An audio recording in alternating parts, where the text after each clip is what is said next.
It started with the click of a pen, the scraping sound of a chair against polished hardwood, and the voice of the man I once vowed to spend my entire life with saying, "We're done."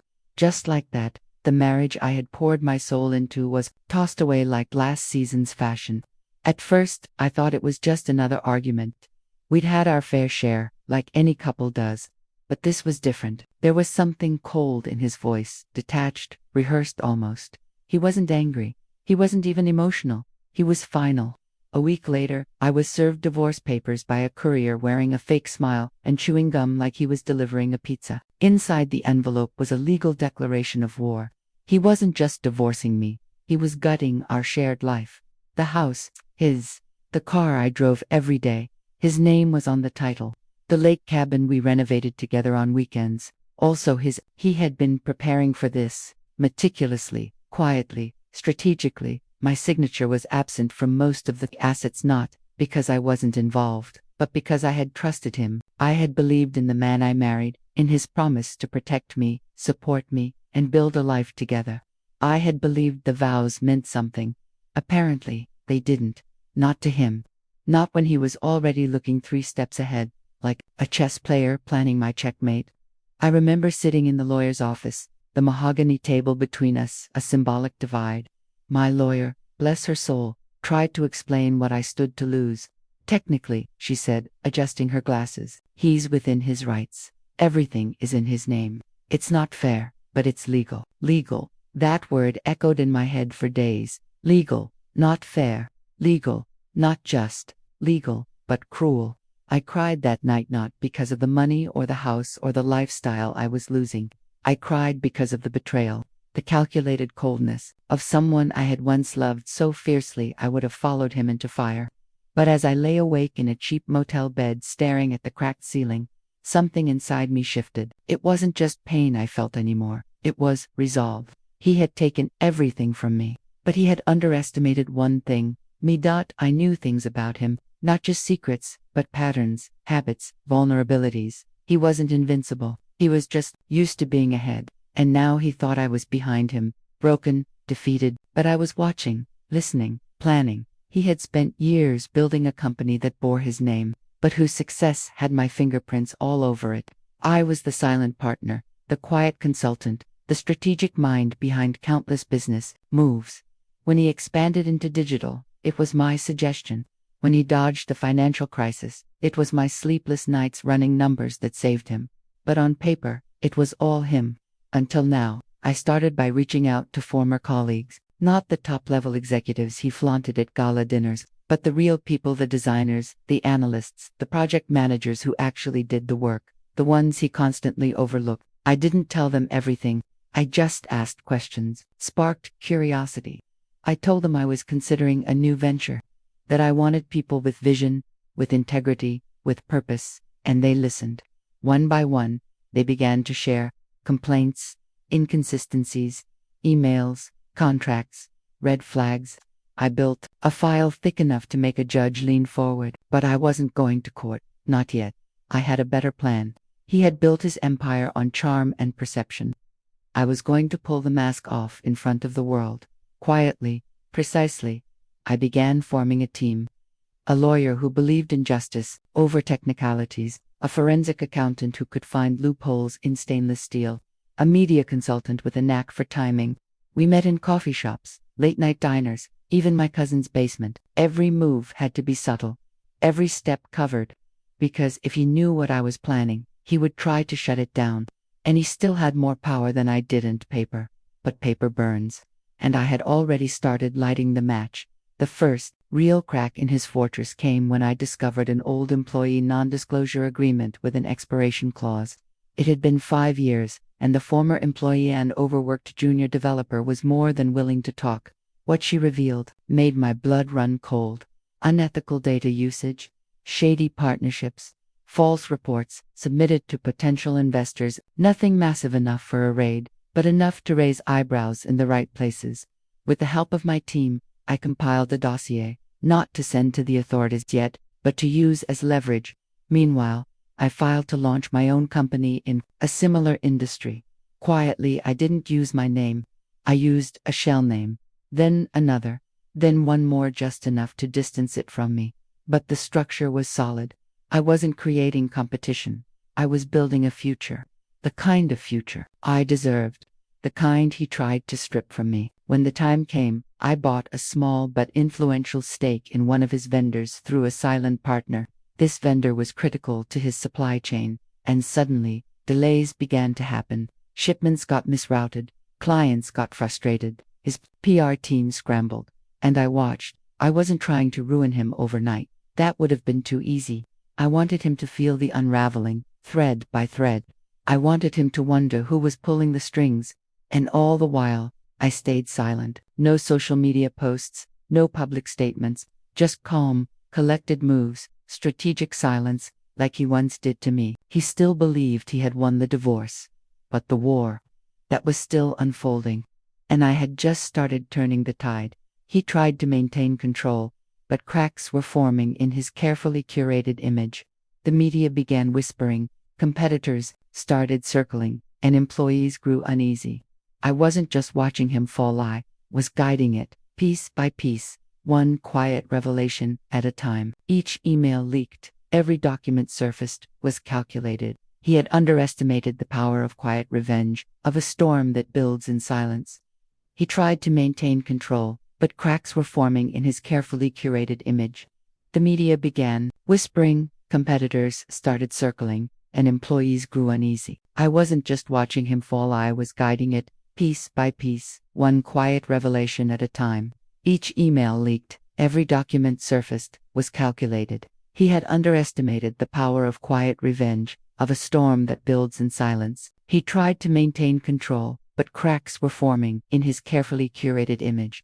The media began whispering, competitors started circling, and employees grew uneasy. I wasn't just watching him fall, I was guiding it, piece by piece, one quiet revelation at a time. Each email leaked, every document surfaced, was calculated. He had underestimated the power of quiet revenge, of a storm that builds in silence. As his company began to falter, whispers turned into rumors, and rumors into headlines. The name he had polished for years was suddenly smeared in the press, subtly, professionally, but undeniably. Clients who once toasted champagne with him now postponed meetings. Contracts he bragged about dissolved quietly, replaced with legal doubts and delays. He would wake up each morning and feel the shift, but wouldn't know where to point the blame. Meanwhile, I was listening. Every vendor who mentioned delays, every investor who asked questions, every colleague who hesitated before replying to his emails, I noted it all. My former silence had become my greatest weapon. I never raised my voice, never wrote a single social media post, never threatened or accused. I simply moved, efficiently, strategically. One call to a venture capitalist I had once poured wine for at a launch event, one forwarded email from a disillusioned assistant, one overlooked clause in a business merger document. They all worked, like gears in a machine I had designed to quietly, surely, replace him. I didn't want destruction for the sake of it. I wanted a transfer of power, a shift in ownership, a restoration of what I had built but never claimed. And the more he flailed, the more composed I became. His board started meeting without him. They didn't say it to his face, not yet, but the tension in the room shifted, confidence drained from his voice. The pep in his step dulled. He tried to spark innovation by hosting a virtual summit. I attended anonymously and watched his forced charisma crumble under passive-aggressive questions from former allies. Behind the scenes, I had already started registering trademarks for a new branch, his branch, under my name. His most loyal lieutenant jumped ship and signed with me under an airtight NDA. I had offered her not just more money, but more meaning, more future. I didn't just want to win, I wanted to rebuild what he ruined. And this time, it would be mine. The real shift came when I quietly acquired the consulting firm that managed all his corporate data audits. They hadn't been loyal to him, only to the revenue. And once they realized who I was and what I intended, they saw the value in transitioning allegiances. With the stroke of a pen and a confidential agreement, I now had access to every flaw, every backdated adjustment, every projected lie wrapped in corporate language. It was like watching his kingdom rot from the inside out. But I didn't expose it. Not yet. I let it simmer. His confidence faltered. He doubled down on controlling his staff, micromanaging departments he barely understood. He fired people he couldn't replace and hired consultants with flashy resumes but no loyalty. Meanwhile, I met with my newly formed executive team in an old co-working space downtown. They didn't know everything just enough. I told them we were creating something bold, resilient, modern. What they didn't know was that it was his company, piece by piece, being rebuilt under my terms. One night, as I walked past his former flagship office, I saw the lights still on at midnight. That used to be me in there, typing, designing, fixing problems he didn't understand. Now it was him, desperate, trying to do what I had once done, but he couldn't. He had taken everything in the divorce house, the accounts, even the wedding gifts that came from my side. But he couldn't take my knowledge, my relationships, or my resilience. One by one, the pieces aligned. Our shared financial advisor quietly switched loyalties. A tech consultant he once dismissed now built my infrastructure. The branding agency he owed money to offered me a deal just to spite him. I wasn't trying to destroy Amane, was reclaiming the world he thought he could steal from me. The day I filed for full ownership of his parent company, through a forgotten clause in our prenuptials, the one he insisted we write himself, I smiled for the first time in months, because that clause, it had a line that tied his business equity to marital trust. And when he broke it, he gave me the legal key to everything. He didn't see it coming. When the legal notice landed on his desk, his assistant called me in a panic, not because she was loyal to me, but because the entire office had gone silent. He had read the document 3 times, called 3 different lawyers, and still couldn't understand how I now had a legal claim to the very company he used to humiliate me. The same company he said was too complicated for me to be involved in. I had watched him sign the prenup years ago with a smug smirk, so sure he was protecting his empire. But that single paragraph, buried under legal jargon, was the very thread I pulled to unravel it all. It linked his company's shares to a marital ethics clause written, vaguely, yes, but enforceable, especially with the emails, the timelines, and the witnesses I had collected. His legal team scrambled to mitigate damage, tried to negotiate behind closed doors, tried to silence me with money and NDAs, but I wasn't interested in hush money. I wanted the truth out in the open, on my terms. I wanted control. I didn't want revenge in a tabloid headline. I wanted it etched into a contract, and I got it. When the mediation finally happened, he arrived with a wall of suits. I arrived with 3 people: my lawyer, my business manager, and myself. Drama, no shouting.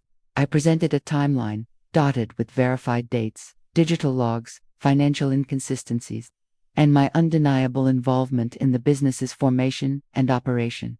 He had stripped me of my name in the company, but he had failed to erase my role. That mistake would cost him everything. His lawyers began stuttering over words like precedent and technicalities, but my legal advisor calmly handed over the binding arbitration agreements, signed, time-stamped, enforceable. There was a long pause in the room. The silence was heavy, like a clock ticking toward collapse. He didn't say a word, just stared at me, for the first time realizing I wasn't the same woman he threw out of our shared life. I was the one holding the keys to his future now. The court didn't drag out the case. The facts were too strong, the paper trail to complete. And just like that, I owned controlling interest in the very company he tried to bury me beneath. But I wasn't done. This wasn't just about payback. This was about rebuilding on the ashes he left behind.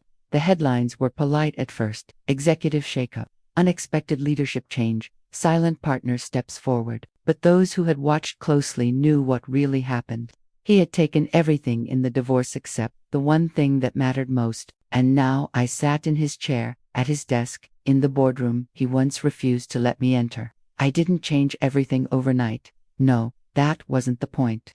I kept the structure intact but began the slow, deliberate process of reshaping it into something better, cleaner, more ethical, more inclusive. I rehired the people he had let go for being too soft, too opinionated, or not the right fit. I called back the quiet engineers who made his platforms possible. The marketers he ignored, the finance team he dismissed when they questioned his unchecked spending. They didn't cheer when I walked in. This wasn't a movie. But they worked harder, they stayed later, they smiled more, because they knew the culture had shifted. I wasn't there to wave a flag. I was there to work. And I worked, every day, every night. While he disappeared from the spotlight, I rebuilt the foundation he thought would never stand without him. I streamlined operations, cleaned up the books, cut off toxic vendors, and implemented the ideas he once rolled his eyes at when I brought them up over dinner. I took the dusty whiteboard he hung as decoration and filled it with metrics, notes, projections, everything he used to fake. But there was one thing I didn't expect. People started calling me women, former spouses, ex-partners, even interns, who had been chewed up and discarded by men like him. They didn't want vengeance. They wanted guidance, mentorship, a place to work where they wouldn't be told to smile more or stay in their lane. And I gave them that. I started a fellowship inside the company, quietly, without a press release. I called it Reclaim. The point wasn't to announce change. It was to be the change. And the numbers, they spoke louder than any headline ever could. Revenues climbed. Client trust returned. We expanded into 2 new markets. Investors began courting you as me, specifically. And yet, I never posted a victory selfie. I never went on talk shows. I never dragged his name, because this was never about him anymore. It was about me. About all of us who've been discarded and underestimated. And maybe, just maybe, it was about building something that couldn't be taken away this time. It wasn't until the gala that I saw him again. Months had passed since the mediation, and I had all but erased him from my day-to-day thoughts. But that night, as I walked into the grand ballroom, wearing the same colored dress he once said made me look too ambitious, there he was standing alone near the far bar, drink in hand, surrounded by no one. Once upon a time, he was the center of every room. He charmed investors, dazzled reporters, and smiled like a man who knew the world owed him everything. But that night, the spotlight didn't find him. It followed me. Not because I craved it, but because I had earned it. People didn't just come to shake my hand. They came to listen, to ask, to admire. I'd never felt power like that, not because it was loud, but because it was quiet, rooted, earned. As I passed him, he raised his glass, slightly, not out of courtesy, but hesitation, maybe even apology. I didn't respond, not out of spite, but because I had nothing left to say. The version of me he betrayed no longer existed, and the woman I had become didn't need closure. That night, I took the stage for the keynote. I didn't mention him. I spoke about resilience, about systems built to suppress and how we can outthink, outlast, and outcreate them. I shared pieces of my story not to boast, but to illuminate. I could feel the shift in the room. It wasn't sympathy. It was recognition. As I walked off stage, one of the older board members, someone who had supported my ex in the early days, leaned in and said, "I should have backed you from the beginning." I smiled, thanked him, and moved on. Because it wasn't about who should have supported me. It was about who did. I had built something no court could divide, no man could subtract, and no lie could bury. I didn't just win back what was mine. I created something greater, something future-proof. And in that moment, under the lights, surrounded by people who finally saw me for what I always was, I knew I had taken back more than a company. I had taken back my life. The trial became a battlefield of pride, ego, and buried secrets. He walked in confident, accompanied by a team of lawyers in sharp suits, while I stood tall with a calm expression, armed with truth, patience, and a legal team that believed in my cause. His face twisted when my lawyers presented the series of financial documents I had painstakingly gathered, revealing a consistent pattern of embezzlement and manipulation he had committed, using company funds for personal luxuries. The courtroom buzzed with murmurs as every transaction was laid bare. The yacht in Monaco registered under a dummy corporation, the secret vacation homes tucked away under shell companies, and the falsified expense reports.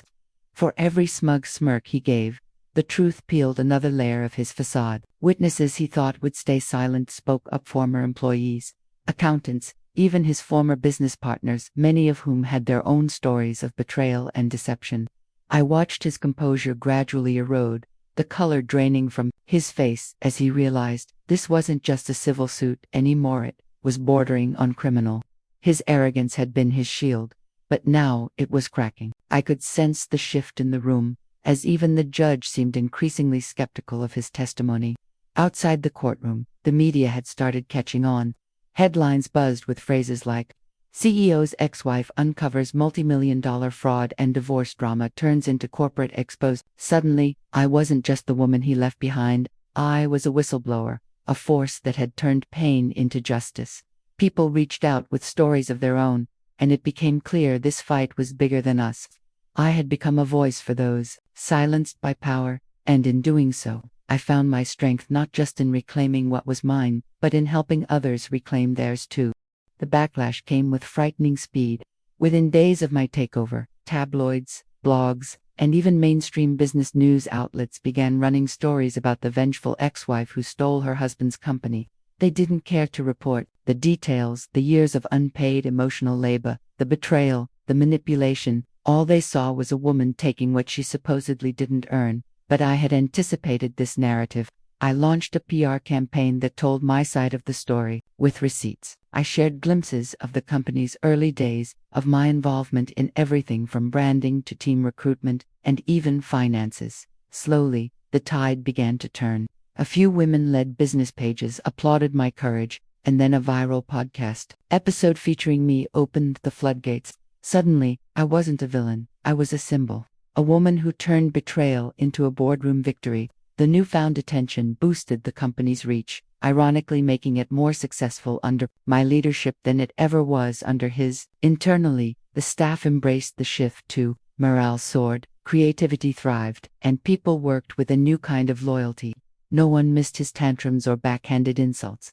I instituted flexible hours, transparency in bonuses, and a mentorship program for young women entrepreneurs. My vision was no longer just about revenge, it was about building something sustainable, ethical, and empowering. But then, he returned, not in person. He had already moved across the country, licking his wounds in luxury, but through a proxy, a surprise lawsuit claiming I had acquired the business through manipulation and fraud. The irony was staggering. This man, who had cheated both emotionally and financially, now wanted to paint me as the criminal. I stood my ground. My legal team, comprised of some of the best women in corporate law, dismantled his claims one by one. In court, as he watched from the back row, my lawyers played audio clips of him admitting I was the company's backbone. They presented signed documents showing my stake, my shares, and the transfer of power. The judge wasn't impressed with his theatrics. The case was dismissed. His face, when the gavel came down, was a mixture of disbelief and bitterness. But I wasn't done yet. There was one last move to make, one last piece of poetic justice waiting in the wings. The opportunity presented itself unexpectedly during a routine quarterly investor meeting. One of the shareholders, a quiet, calculating venture capitalist who had stayed neutral during the takeover, approached me afterward. He wanted to merge our company with a rising tech firm. It was the same startup my ex-husband had tried to partner with years ago but had been rejected for being too arrogant and dismissive. Now, that same company wanted to collaborate with us. Under my leadership, it was poetic, really. The merger negotiations were swift and precise. I ensured that the contract protected our employees, upheld our culture, and secured a majority voting share for my leadership team. When the deal was finalized, I sat in my office alone, staring at the signed papers. The weight of everything, the betrayal, the divorce, the humiliation, the legal battles, lifted just slightly. I didn't cry, didn't cheer. I just sat there, breathing deeply, finally free. My ex, of course, caught wind of the merger. He sent a message through a mutual acquaintance. "Congratulations, you played the long game." I didn't respond. He didn't deserve a reply. My success wasn't for him. It was for the girl I used to be, the one who made his breakfast every morning while hiding her dreams under a smile. It was for the woman who stayed late to balance budgets while he took credit. And most of all, it was for the future, for the young women watching my story unfold. Realizing that being underestimated can be your greatest weapon, my company began receiving applications from women across the country, many saying they had been inspired by the story. We launched a fellowship program, fully funded by our new profits, aimed at supporting women leaving abusive or manipulative relationships and wanting to start their own ventures. Each fellow received mentorship, seed funding, and therapy sessions. Watching them grow, create, and shine was better than any revenge. But I'd be lying if I said revenge didn't feel good too. Because in the end, I hadn't just taken his company, I'd rebuilt it in my own image and made it something he never could. Respected, sustainable, and deeply human. The public revelation of his betrayal and the exposure of his unethical practices began to take a heavy toll. Sponsors started pulling out, contracts were canceled, shareholders demanded accountability, and soon, an internal investigation was launched. The same board that had once hailed him as a visionary now scrutinized every decision he had made in the past 5 years. And while he scrambled to hold onto the crumbling edges of his empire, I remained silent, letting the chaos speak for itself. The house he had bought with the money earned from my stolen ideas was listed for sale. His luxury car, once a symbol of his ego, was now being repossessed. The media, which once sang praises of his leadership, began digging into his past, uncovering skeletons he never thought would see daylight. Every headline, every report, every whisper echoed one truth: karma had finally come knocking. While his life unraveled, I focused on building something better. I hired a team of women who had been through divorces, setbacks, and losses. We created a company culture based on empathy, resilience, and strength. Our products reflected our stories, and customers resonated with that honesty. The revenue steadily climbed. Our story caught the eye of influential bloggers, women's magazines, and even tech investors who admired our grit. Invitations to speak at conferences poured in. Every time I took the stage, I wasn't just telling my story, I was speaking for every woman who had been underestimated, silenced, or discarded. One particular morning, I received an invitation to a televised panel discussion on business resilience. I accepted without hesitation, not realizing who else had been invited. As I walked onto the stage in front of a live studio audience, I saw him there, seated at the far end of the panel table. His presence didn't rattle me, it fueled me. The host introduced me first, highlighting my recent successes and the exponential growth of my company. Then they introduced him, not with praise, but with a headline about the scandal rocking his business. As the discussion progressed, the audience could feel the tension. When asked about the role of integrity in leadership, I looked directly into the camera and said, "Your business can be innovative, profitable, and still ethical. Betrayal doesn't belong in boardrooms, just like it doesn't belong in marriages." The room went silent, and I knew every word hit its mark. He shifted uncomfortably in his chair, unable to meet my gaze. That panel became the turning point. The clip went viral. Suddenly, my story wasn't just a niche tale of revenge, it became a symbol of redemption. News outlets across the country picked it up. Overnight, I became the face of rebuilding from the ashes. I didn't do it out of spite. I did it out of necessity, survival, and self-respect. But the impact it had on him, on our community, on thousands of women who wrote to thank me was far greater than I ever imagined. In the end, he lost not just the company, the assets, and his reputation, but the ability to define the narrative. I reclaimed that. I published a memoir titled "After He Took Everything." It soared to bestseller lists, and the book tour took me from city to city, where women from all walks of life stood in line just to share their stories and thank me for inspiring them to stand up. I launched a mentorship program for women entrepreneurs, providing seed funding and guidance to help others build what had once been taken from them. The legacy I created wasn't rooted in revenge, it was rooted in rebuilding, in rewriting my future with my own hands. Years later, I heard he'd moved out of state, trying to start over. I bore no hatred toward him anymore, only a firm reminder of how far I'd come. The day I signed the final papers making me the full owner of the company that bore his name, I stood in that boardroom with my head held high, surrounded by a team that believed in me.